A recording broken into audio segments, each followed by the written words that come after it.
Cape town వేదికగా జరిగిన రెండో టెస్టులో టీమిండియా 7 వికెట్ల తేడాతో సౌత్ ఆఫ్రికాపై ఘన విజయం సాధించింది. దీంతో తొలి టెస్ట్ పరాజయానికి ప్రతీకారం తీర్చుకుని సిరీస్ను 1-1తో సమానం చేసింది.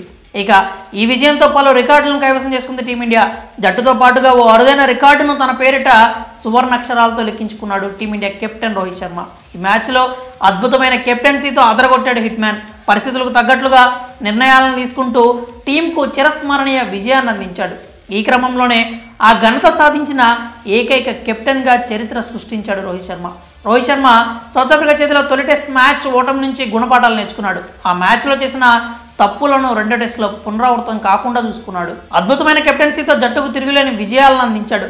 బౌలర్లను పిచ్కు పరిస్థితులకు తగ్గట్లుగా మారుస్తూ అసలైన నాయకుడు అనిపించుకున్నాడు. రెండో ఇన్నింగ్స్లో బ్యాటింగ్లో 39 పరుగులతో రాణించాడు. కాగా ఈ విజయంతో హిట్ మ్యాన్ తన ఖాతాలో అరుదైన రికార్డును వేసుకున్నాడు.